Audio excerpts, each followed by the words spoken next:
Maria João Avilés tenta rotular ideologicamente Alexandre Leitão, a candidata do PS à Câmara de Lisboa. Começa em extremista, passa radical e termina um pouquinho mais leve com esquerda pesada. Pedro Brinca acredita que a lei dos solos apresentada pelo Governo interessa sobretudo às câmaras de Oeiras, Cascais e Vila Nova de Gaia. Ricardo Monteiro indigna-se com o fim da verificação de factos nas publicações americanas no Facebook. Estes são alguns dos temas para mais uma edição dos Comentadores, com Nuno Ramos de Almeida, Paula Cardoso e Pedro Tadeu, que ainda discutem a intencionalidade da confusão nos média entre Intendente e Martim Muniz. Os Comentadores. Eles analisam, eles debatem, eles opinam, eles influenciam, eles discutem, eles ensinam, eles divertem, eles manipulam. Eles viciam a República.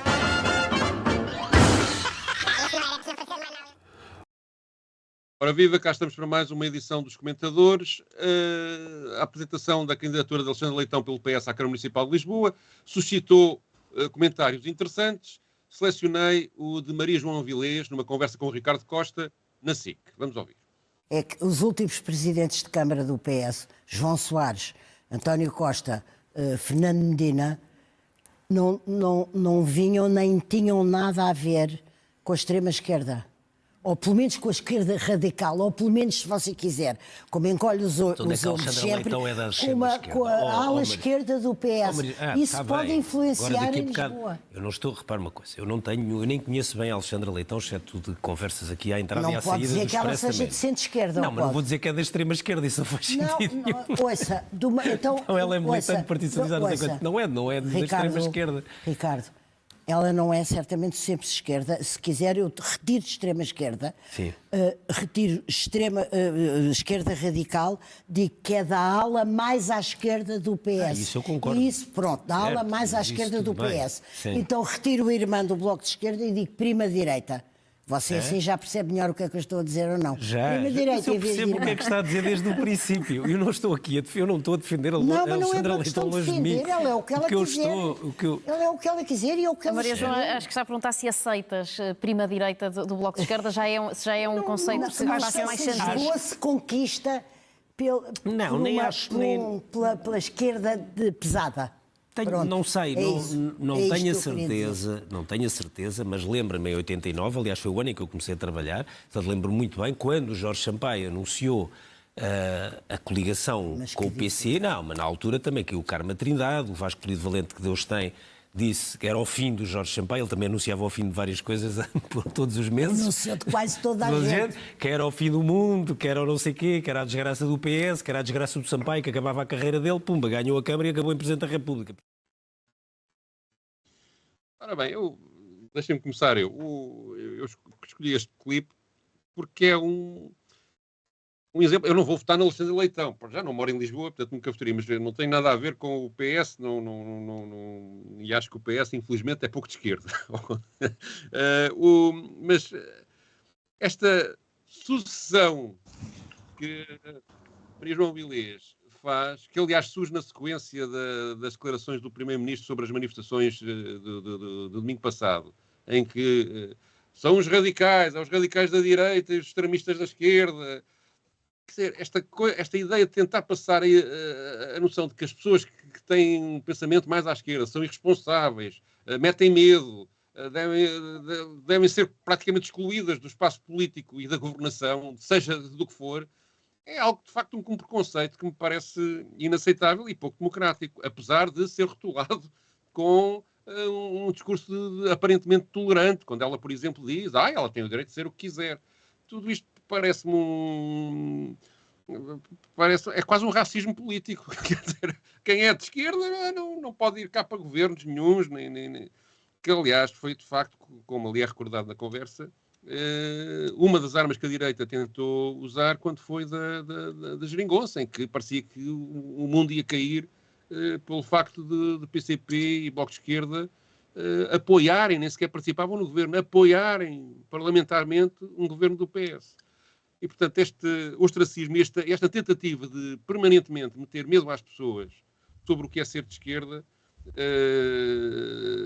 infelizmente parece-me que resulta em muitos aspectos, mas é baseado numa falácia que eu considero inaceitável e foi por isso que eu trouxe isto aqui. O que têm vocês a dizer sobre este assunto? Pode começar a Paula. Olha, Pedro, eu acho que seria útil para o debate político perceber o que os rótulos significam para quem escola, porque quando se diz que a candidata do PS à Câmara de Lisboa é extremista, é radical e que pertence à esquerda pesada, eu gostava de perceber o que é que isso significa na prática, não é? O que é que isso representa? A mim interessa-me conhecer as propostas dos partidos políticos, analisar o que defendem os seus responsáveis e candidatos, e que se concretizem estas críticas a Alexandra Leitão, não é? O que é que há de radical nos seus posicionamentos? Dizer que vai arregaçar as mangas, porque foram as declarações que eu ouvi da própria, arregaçar as mangas por uma Lisboa que resolve os problemas das pessoas, que acaba por ser um discurso político clássico nestas ocasiões. Terá sido não pode, de Alexandra Leitão na Assembleia da República a atirá-la para a ala dos extremos por ter contestado a normalização do discurso de ódio xenófobo e racista na Casa da Democracia, ao facto de ser uma candidata que aparentemente, pelo menos existem, já estamos a assistir a essas movimentações ou a esses cenários que torna possível uma coligação à esquerda para a governação de Lisboa. Enfim, eu espero que possamos inverter esta tendência de focar o comentário, o debate político em protagonismos individuais e que possamos colocar a nossa atenção nos programas que decidem as nossas vidas. E espero, neste processo, que nos próximos meses nós possamos avaliar a Lisboa de Moedas, portanto, o que é que foram estes 4 anos, analisar as propostas que vão estar na corrida para as autárquicas e que, enfim, nos deixemos destas distrações e destes rótulos que não ajudam em nada. Nuno. Bom, eu queria dizer várias coisas. A primeira é que há muita gente que até o Hitler parece-lhes de extrema-esquerda. Eles estão sempre a falar que tudo é de extrema-esquerda. E há aqui um exagero que é uma forma de afastar os outros e, portanto, não se quer discutir os seus argumentos. O segundo aspecto é que nesta conversa existe uma coisa como uma espécie de barulho das luzes para não se notar o que se está a discutir. Quando o governo diz que manifestou-se os extremos, ele pretende apagar o facto de ele estar, na realidade, a utilizar os argumentos da extrema-direita para atuar. Isto é, quando torna a percepção da criminalidade um problema nacional, a criminalidade, quando o associa aos imigrantes e às classes trabalhadoras mais pobres, fazendo operações com visibilidade, quando o governo diz, está no fundo a incorporar o programa da extrema-direita, e esta conversa é para não dizer que é de extrema-direita, é para dizer que há os extremos e eles não estão lá, quando na realidade o que eles estão a fazer é passar todo o cenário político para a direita e naturalizar os argumentos da extrema-direita. E em terceiro aspecto, acho que é uma grande injustiça para o PS, porque o PS fez em Lisboa todo o programa da direita. A gentrificação da cidade, o acabar com as coletividades populares, o fazer da cidade um negócio, a sua turistificação, foi a política do PS o tempo todo. E agora aparece como um partido de esquerda que vai fazer o contrário do que sempre fez. Bom, ele pode disfarçar-se em coligações de esquerda, mas na realidade não fez uma única autocrítica ao processo que fez. Eu recordo quando António Costa foi para o intendente e montou lá simbolicamente a sua sede, a sede do município, afirmou que aquele bairro seria um bairro interclassista, que os habitantes populares iam lá ficar, que iam simultaneamente iam vir novos habitantes, ia ser requalificada a cidade para todos. E o que é que aconteceu? O Estado vendeu tudo o que tinha no lar do intendente para hotéis de luxo e para a habitação de luxo. Portanto, aquilo que nos estão a propor, misturado numa pseudo-coligação de esquerda, é o quê?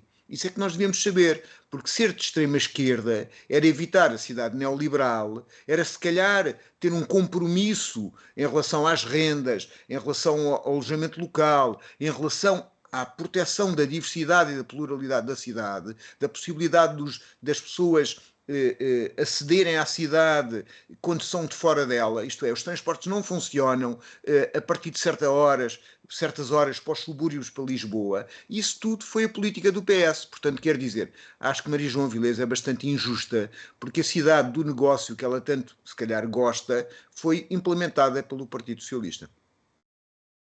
Nuno Ramos de Almeida à Câmara de Lisboa. Muerto. Bom, vamos mudar de assunto. Um tema que está na atualidade, até porque o Parlamento chamou o decreto do Governo para ser apreciado, é o projeto de lei, será um projeto de lei, sobre a lei dos solos, que é acusado de promover a especulação. Pedro Brinca, no comentário na RTP, falou sobre este assunto. Vamos ouvir. Só o anúncio de que isto aconteça pode fazer com que os terrenos que existem neste momento, sem que ainda seja convertido algum, que os terrenos que existem neste momento, disponíveis para a urbanização, baixem de valor. Porque existe aqui um efeito de antecipação que poderá aumentar a oferta. Também é verdade, e é isto que irrita muita gente, e com argumentos válidos, que dá asa à especulação. E o que é isto da especulação? É um ganho na valorização de um ativo para o qual pouco ou nada se contribuiu. Não é? E é preciso perceber que, de facto, ao converter solo rústico em solo urbano, a valorização é brutal. E haverá ali muitos ganhos privados que muitas vezes são feitos à custa de desenvolvimentos de infraestruturas à volta e de apoio, etc., que tornaram aquela área mais valiosa e não propriamente porque o dono do terreno tenha feito algum tipo de benfeitoria ou tenha tido algum tipo de contributo na valorização do mesmo. E eu percebo que isso, do ponto de vista de política pública, também possa trazer algumas preocupações. Por isso, em jeito de conclusão, para passar a bola ao Ricardo, sim, eu diria que a resposta à tua pergunta é que creio que poderá contribuir para isso. Creio que é uma lei que foi feita muito à medida de alguns concelhos específicos, Cascais, Oeiras, Vila Nova de Gaia, que ainda são aqueles concelhos que têm muita pressão urbana e podem ter alguma conversão ainda de terrenos que ainda são rústicos em urbano e aumentar essa oferta. Creio que para o resto do país, ou para uma grande generalidade dos concelhos do interior, a questão do rústico e urbano não se mete, então a lei aí não terá grande impacto. E naqueles mais críticos, como é o centro de Lisboa ou o centro do Porto, quer dizer, nem sequer há terrenos rústicos para converter. Ora bem, vou começar por ti, Nuno. O que é que achas desta apreciação? Eu acho curioso esta ideia de que isto é uma lei feita à medida de alguns concelhos. E se calhar ele tem razão nessa parte. Eu acho que é uma lei feita à medida da especulação. E mesmo a anterior situação, de alguma forma, promovia e beneficiava os concelhos que mais urbanizações aprovassem. Isto é, as câmaras têm as receitas aumentadas pelo número de urbanizações que aprovam. Portanto, estamos a dar um estímulo errado. O que provavelmente devia ser necessário, acho eu, mesmo na situação atual, é que aquilo que era urbanizável devia ir para um fundo comum que depois era redistribuído de uma determinada forma por todos os concelhos. Porque nesta situação, e sobretudo nesta agora, que numa sessão qualquer de Câmara pode-se contrariar o PDM e licenciar construção em zonas que não são de construção, o que vai haver é uma grande pressão para as câmaras de o fazerem. E, portanto, um desequilíbrio ambiental, um desequilíbrio urbanístico enorme nesse sentido. Portanto, tem que haver uma forma qualquer de não associar as receitas das câmaras ao número de empreendimentos que fazem, porque senão há uma completa destruição do ponto de vista ambiental e do ponto de vista do equilíbrio dos planos diretores municipais. Acresce que o nosso problema não é falta de construção. Portugal tem dos maiores índices de construção na União Europeia. O nosso problema é de utilização daquilo que está construído para a habitação e não há nenhum esforço do ponto de vista legislativo nesse sentido, isto é, as casas que são devolutas não têm nenhuma pressão para serem introduzidas no mercado, as casas que estão ocupadas pela simples especulação financeira e, portanto, que não têm uso de habitação, que também não há nenhuma pressão que sejam introduzidas no mercado, e o mercado tornou-se um mercado que não é controlado nacionalmente, isto é, nós temos uma procura que vem do estrangeiro. Portanto, nós podemos dizer que há 100 mil portugueses que têm casas más.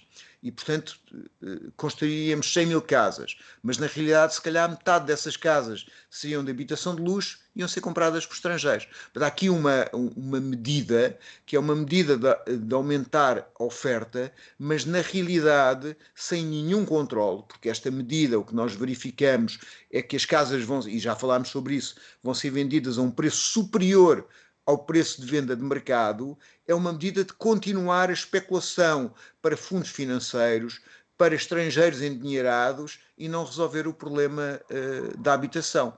E, claro, estes conselhos são os conselhos mais apetitosos para continuar a especulação. Antes de passar à Paula, queria só dizer uma coisa, que é evidente que esta questão, quando o Pedro Brinca refere que isto interessa sobretudo a câmaras como Oeiras, Cascais e Vila Nova de Gaia, é porque os autarcas de lá dizem, e eu até já conversei com alguns sobre isto, dizem que não há terrenos para construir. E aquilo que o Nuno acabou de dizer, e que eu já vi muita gente até no programa anterior que fizemos sobre isto, a tentar desmentir essa informação, aquilo quando o Nuno diz que temos construção em quantidade suficiente teoricamente, para resolver este problema, é verdade. E os números não são inegáveis. Há muitas casas. A utilização que se faz delas é que é errada. Mas esta vontade dos presidentes da Câmara de ocuparem terrenos rurais para construir coisas novas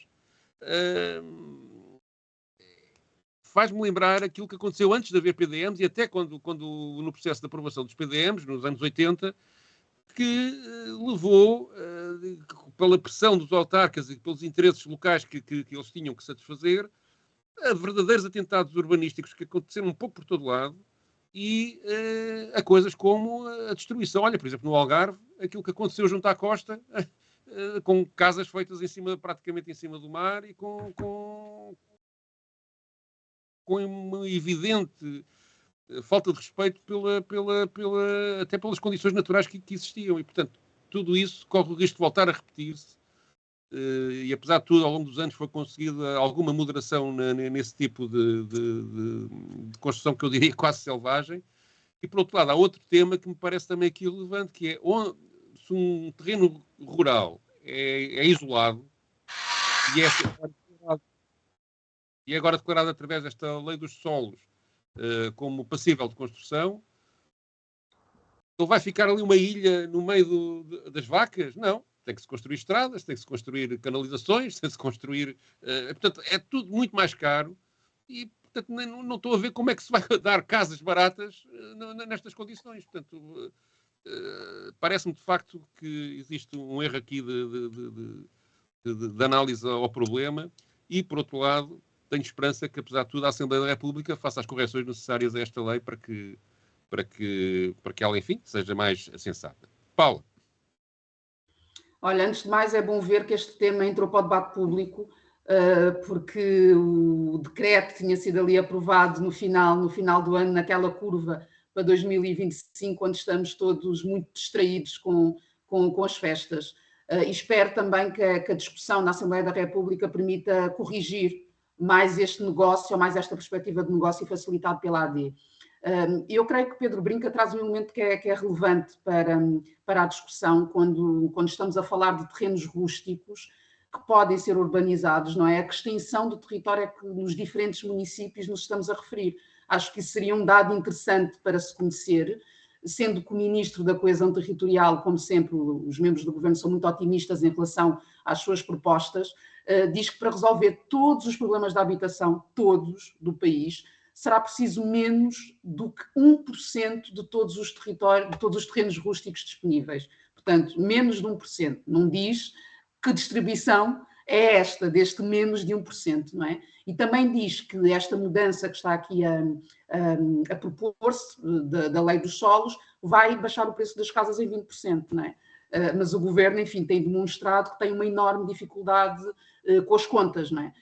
e pegando noutras contas que foram apresentadas pelo público, torna-se evidente, mais uma vez, que esta nova lei escancara as portas à especulação imobiliária, porque diz-nos o público que em 95% dos concelhos o conceito de valor moderado, e também é importante trazer este conceito porque o governo começou por falar em habitação acessível, não é? Rendas acessíveis, e deixou cair essa formulação e substituiu por valor moderado. Portanto, e o que o público demonstra, através dos cálculos que fez, recorrendo, enfim, a indicadores do INE e tudo mais, que as casas vão ser, na realidade, vendidas a valor acima da média, não é? Acima da média nacional. Portanto, os dados indicam exatamente isso. Aliás, nós já tínhamos feito, inclusivamente, essas contas a partir de um artigo da Helena Roseta, para juntar a isto, portanto, para juntar a esta inflação no preço da habitação, este tal preço moderado, nós ainda temos o tal impacto negativo que não está aqui nunca a ser trazido, a nível ambiental. Portanto, que impacto é que isto vai ter para a nossa agricultura, para as florestas, sem que sequer resolva a crise da habitação, porque esse argumento é um argumento que já foi mais do que demonstrado que não cabe aqui. Portanto, é apenas um pretexto para se avançar para mais uma negociata ou para várias negociatas, sendo que estes municípios estão a ser apresentados. Imagino eu que Pedro brinca, conforme tu dizias, se esteja a referir mais propriamente aos autarcas que lideram estes municípios e não tanto aquelas que são as características dos próprios concelhos. Muito bem, vamos agora falar alguma coisa sobre assuntos internacionais. Na sequência da tomada de posse de Donald Trump, o Facebook, que chegou a banir da rede social, anunciou que vai levantar nos Estados Unidos da América o sistema de verificação de factos que tinha em vigor e abrir, portanto, aos comentários e aos posts de uma forma livre nessa rede social. Achei curioso a declaração que Ricardo Monteiro fez na CNN sobre isto. A decisão que ele tomou afeta só os Estados Unidos. Portanto, na Europa e no Reino Unido vai ter que estar sujeito àquilo que são as leis que cá vigoram e vai ter que continuar a existir o fact-checking e o controle daquilo que é o discurso fora das regras, digamos, Sim. da civilidade e da urbanidade. Mas não assim nos Estados Unidos. Frases como, por exemplo, dizer os pretos são menos inteligentes do que os brancos vão ser legais e vão poder aparecer num post no Facebook. E depois poderão outros comentar se isso é verdade ou é mentira. Ser homossexual é uma forma de doença comprovada pela ciência, é uma frase que vai poder ser publicada num post no Facebook ou no Instagram nos Estados Unidos. Dir-me-á, bom, é a liberdade de expressão. Não. A liberdade de expressão não é impor uma linguagem violenta a toda uma sociedade que faz com que aqueles que são moderados e pessoas normalmente formatadas naquilo que é o convívio social tenham receio de exprimir aquilo que são as suas opiniões. Portanto, há aqui uma inversão daquilo que se viveu anteriormente, que era quem tinha, digamos, ideias um pouco fora daquilo que era a corrente principal da sociedade, tinha medo de as exprimir, porque, enfim, também vinha quem fosse os guardiões do que o politicamente correto a impedir, e agora estamos a inverter esta situação e a impor-se à sociedade a violência verbal, que é muito mais presente do que nós podemos imaginar, e sabe a influência das redes sociais no desenvolvimento das sociedades, e impor a estas a normalidade da violência e que as pessoas que assim não pensam se submetam a ela. Este é um primeiro passo. Paulo, começo por ti.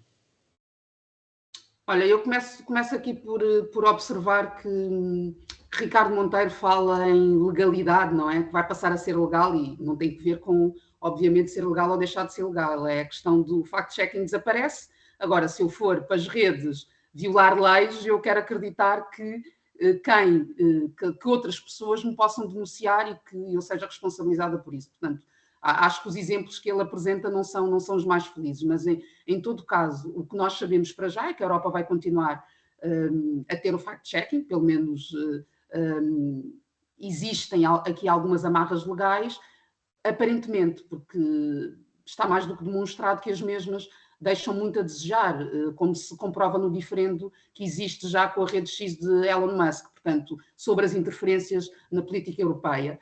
Portanto, este diferendo revelou-se justamente, tem-se revelado um quebra-cabeças, porque os regulamentos são facilmente contornáveis, não é?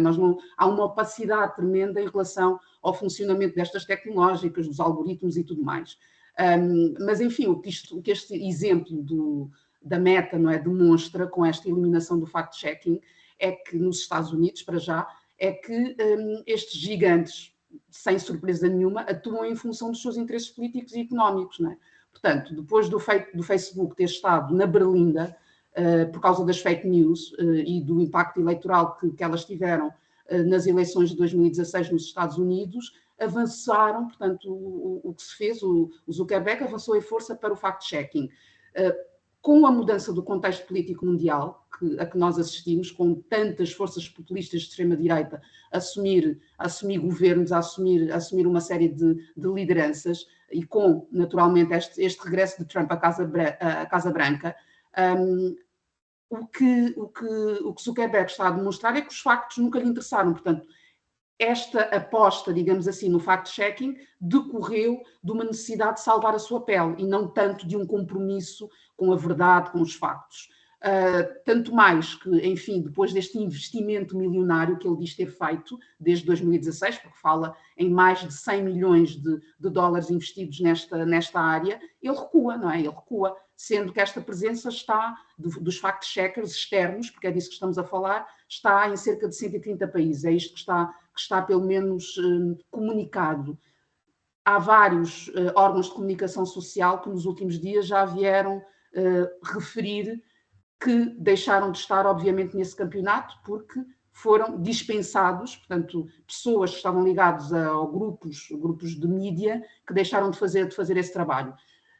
O que é que isto nos demonstra do meu ponto de vista? Que é a mentira e o discurso de ódio, que antes a Meta dizia que eram problemáticos, transformaram-se, afinal, num bom negócio. E é disso que se trata. Portanto, há mudanças em função daquilo que rende mais. Neste momento é isto que vai render mais a Meta e é esta a aposta.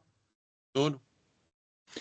Bom, para dizer várias coisas. A primeira é que esta situação é uma situação particularmente grave, não porque agora deixou de haver esse fast-checking, mas a questão de monopólio destas grandes empresas sobre a formação da opinião.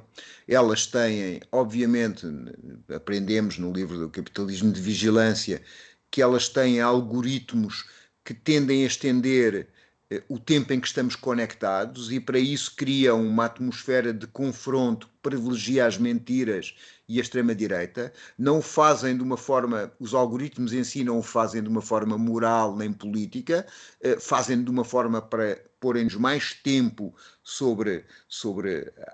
nas aplicações, mas na realidade os donos dessas grandes empresas fazem-nos de uma forma política, isto é, Elon Musk aumenta o alcance dos seus postos e tem uma intervenção política. Portanto, nós neste momento verificamos que houve um deslocamento dos proprietários das grandes tecnológicas do Partido Democrata para o Partido Republicano de Trump por questões económicas, de impostos, etc. E eles têm feito essa campanha e usado essas redes mundiais para fazer essa campanha, com a agravante que essas redes não são considerados órgãos de comunicação social. Do ponto de vista legal, os proprietários não são responsabilizados pelas mentiras que elas propagam. São uma espécie de companhia de telefones que aquilo que é a responsabilidade é de quem telefona e não do proprietário da rede. Quando, na realidade, elas condicionam de uma forma evidente a nossa percepção do mundo e manipulam-nos. Basta ver o alcance que essas redes dão a postos pró-Palestina em relação a postos pró-Israel.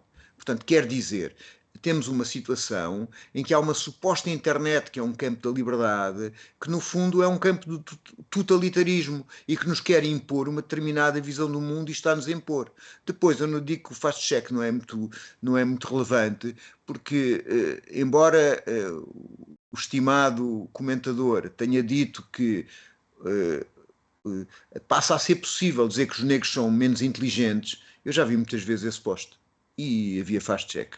Isto é, há uma bolha enorme de libertação da palavra fascista e racista que já existiu antes de haver, durante o fast-check. Aquilo que nós verificamos, aliás, é que essas redes, ao agregarem determinadas pessoas, alguns maluquinhos da terra plana e outras coisas, normalizam e libertam uma palavra agressiva que depois condiciona a participação democrática dos outros. Mas aquilo que era necessário, de facto, era acabar com essas grandes empresas. Mas isso, infelizmente, não vai ser fácil.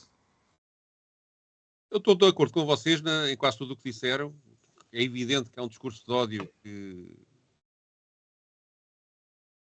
revela o estado doente em que a sociedade está, e é evidente que há uma utilização dos algoritmos do ponto de vista ideológico e comercial que rebentou completamente com a naturalidade da internet e que tem intenções políticas óbvias e, portanto, a distribuição da informação via redes sociais, não da informação, do discurso, da propaganda e da informação pelas redes sociais, tem interesses, obedece a determinado tipo de interesse e não é neutra. Mas eu acho que é preciso também fazer uma análise ao processo dos últimos 10 anos, ou 15, e do combate que foi feito precisamente a isto, e da forma como foi feito, que do meu ponto de vista, provocou, entre outras coisas, a reeleição do Donald Trump. Porque muitas pessoas que até teriam, digamos, predisposição para estarem de acordo com as críticas que nós aqui estamos a fazer a esse discurso de ódio, etc., também se sentiram agredidas quando começaram a ver os seus posts eliminados ou criticados, ou portanto, o ato de censura aqui entre aspas, porque isto não é bem censura, mas o ato de censura sobre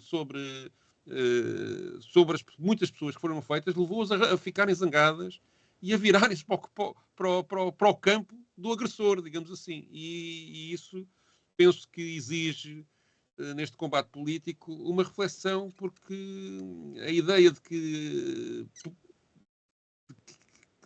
de penalizar a liberdade de expressão das pessoas, mesmo quando elas dizem disparates, não me parece que dê resultado benéfico para a sociedade em geral. Pelo contrário, só alimenta o radicalismo e faz amplificar ainda mais os problemas que estão a existir. Pronto, queria só deixar esta nota. Se alguém quiser contrariar-me, faz favor. Pelos vistos, não. Então passemos à nossa rubrica Papel Selado.